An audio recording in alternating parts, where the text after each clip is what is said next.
44, welcome back to Good Morning San Diego. Well, if you're looking to buy a home in 2024 but might be a little confused about the real estate market, Realtor Jim Bottrell is here from Jim Bottrell Real Estate Team to help us answer some questions, or at least talk about some of the trends that we're seeing right now, because there are so many news headlines talking about, you know, things being at an all-time high. Our median home price in San Diego is, I think, a little inflated. No? Yeah, the median home price went up over $850,000 again. For single-family residents, it was $956,000. For attached homes, it was $680,000. So those are all-time record highs again, despite the interest rates. And all the people said we were going to crash. We didn't. Yeah. But the thing is, you have to realize that those numbers are all on very, very low volume. There really haven't been many houses for sale, and it's that super low volume. That shortage is what's causing the housing prices to go up. There are fewer buyers than there were in 2021 and 2022, but there's much fewer houses for sale. So the last time we had volume this low, a year that we had so few houses, was 1988, when the population of San Diego is about half as what it is today.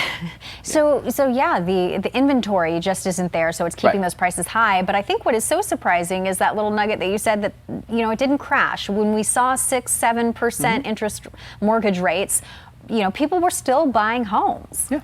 Well, in order for housing prices to go down, there have to be more sellers than there are buyers. And then what we saw for the first time ever is we saw interest rates go as low as they were. I mean, you're in the twos on your house, and I'm in the twos on my house. Yeah, and I'm not going anywhere. We were talking about this before. We're not giving those up, right? I'm not getting rid of my 2%. So it's what I talk about all the time, is you and me, exactly. We're not giving up that low interest rate. And so what people didn't consider is that when we had a historic low interest rate followed by a historic high increase in the interest rates, we went from, what, 2.5 to 7.5, but everybody refied that owned a home, that 2 or 3. What they didn't take into consideration is those people aren't going to give up those interest rates. You know, that saying is, I used to love my home, but now I love my interest rate. Exactly. And they're certainly just not giving up. So normally in a person's life cycle, they're going to upsize 4 times and downsize twice. All right, their family expands, they upsize several times, then as the family gets smaller, they downsize twice. The thing is, they're not doing that right now. Right. They're not doing it because they don't want to give up that interest rate. You know, so you have families that, let's say their family expands, they've got a 3-bedroom house and a 3% interest rate, and the family expands, and well, we'd really like to get that 4th bedroom, but that interest rate comes with a 7, effectively doubling the mortgage payment. So what they're going to do is, their options are, I can double my payment to get that extra bedroom, or I could put bunk beds in the kids' room, and bunk beds are winning every single time. So what all these people are saying, interest rates went up. Normally, interest rates going up do cause prices to go down, but we had that historic low interest rate followed by a historic meteoric rise in interest rates, and those two things had never happened before, and they both happened within a 6-month period of time. And so that has caused that shortage of houses, and people just aren't giving them up. So when do you anticipate those mortgage rates to go down? Will we ever see 2% in our lifetime again? No. I make the joke, the stars aligned, Venus was in retrograde, it was a super blue moon on a Tuesday. So many things lined up to make those historic rates happen, and they were all once in a lifetime things. So then what gives, Jim? When are we going to start to see more sellers than there are buyers?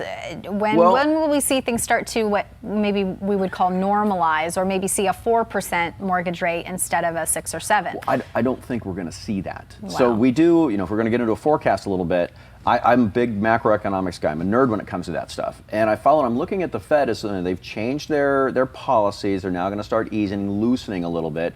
And the Fed doesn't determine what mortgage interest rates are, but they are a leading indicator. So they have said, we're going to start loosening up the monetary supply. We're going to start lowering interest rates. And they've got, I think, 4 scheduled rate reductions of a quarter point each. So that's just 1%. So right now, a mortgage interest rate is at 6.75 is what I'm seeing. 1% is 5.75. And that's kind of what I've been saying for 3-4 months now. As we get closer to the election, I do see interest rates coming down a little bit, but I don't really see them getting below 5.75. There are plenty of people out there saying, we're going to see them at 4 again, but those are the same people that were telling us the last year and a half that rates are going to be coming down, and they weren't.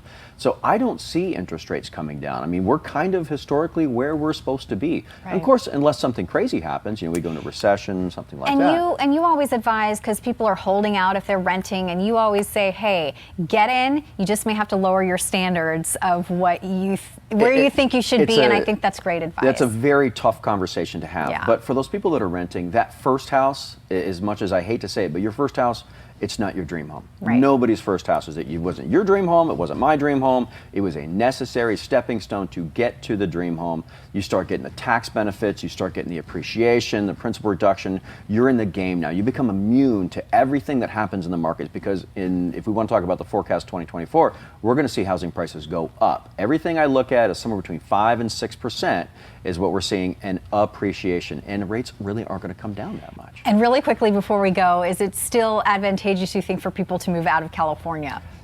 About 3 out of 4 of all my sellers are leaving California. They are done. They're taking their money and they are leaving. So that will, there's a lot of people that say— That will open up inventory. It would. There's people saying, well, when somebody, if they're going to sell their house, don't they buy a house? I mean, that doesn't open the inventory. And I say, you're assuming they're staying in California. Exactly. And 3 out of 4 of over the last 3 years, 81% actually of all my sellers are leaving California. Wow. All right, Jim Bottrell, thank you so much. Thanks, and, just keep an eye on it.